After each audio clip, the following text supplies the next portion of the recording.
تو سب سے پہلی بات یہ ہے کہ تربیت کی جو ضرورت ہے اور جو اہمیت ہے اور اس کی ذمہ داری کا جو احساس ہے، اگر یہ پیدا ہو جائے تو پھر اگلا مرحلہ شروع ہوگا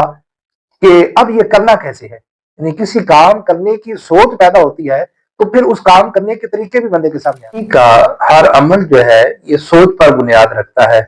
کیونکہ حدیث پاک میں فرمایا گیا انما الاعمال بالنیات۔ تو عمل شروع ہوتا ہی جو ہے یہ سوچ سے ہے کہ بندے کی جو سوچ بن جاتی ہے، بندہ پھر اس کے مطابق عمل کرتا ہے۔ کاروبار کی سوچ بن گئی تو کاروبار کرے گا، نوکری کی سوچ بن گئی تو پھر نوکری کرے گا، پڑھنے کی سوچ بن گئی تو پڑھنے لگے گا۔ یہی معاملہ بندے کی تربیت کا ہے کہ آدمی کی اگر یہ سوچ بن جائے کہ سب سے پہلے مجھے تربیت کرنی ہے، اور یہ تربیت جو ہے میری ذمہ داری ہے، خاص طور پر اپنے ماتحتوں کے حوالے سے، اپنی اولاد کے حوالے سے، بنیادی طور پر سوچ بننا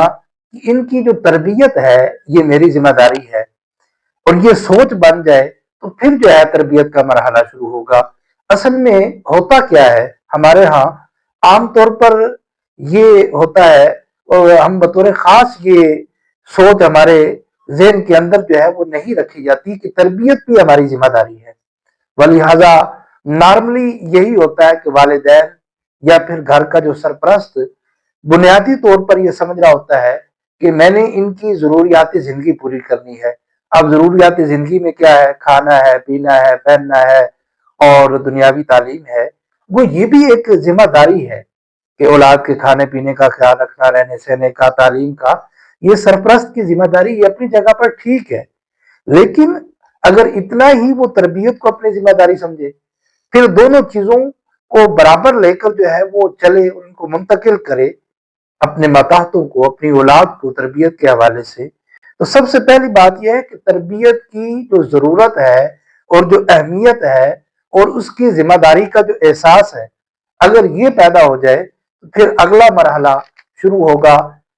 کہ اب یہ کرنا کیسے ہے۔ یعنی کسی کام کرنے کی سوچ پیدا ہوتی ہے تو پھر اس کام کرنے کے طریقے بھی بندے کے سامنے آتے ہیں۔ تو سب سے پہلے بنیادی بات یہ ہے کہ اسے اپنی ذمہ داری میں شامل کیا جائے۔ یوں نہ ہو کہ کبھی سوچ آ گئی کبھی نہ آئی، آ گئی تو کر لیا، نہ آئی تو نہ کیا، بلکہ سوچ اس طریقے سے ہونی چاہیے کہ جیسے آج میں نے اپنے بچے کو کھانا نہیں کھلایا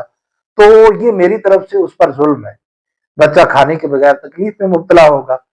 تو تربیت کو بھی ایسے ہی لیں کہ اگر تربیت کو بھی اتنا ہی ہم ساتھ جوڑ کر لیں اور ساتھ جوڑ کر اس کو چلیں، تو اب آپ کی تربیت کے حوالے سے بھی آپ اسی کے اعتبار سے اقدامات کریں گے۔ تو جتنا اس کی بقیہ چیزوں کے لیے کرتے ہیں تو یہاں سے پھر جو ہے وہ تربیت کا مرحلہ شروع ہو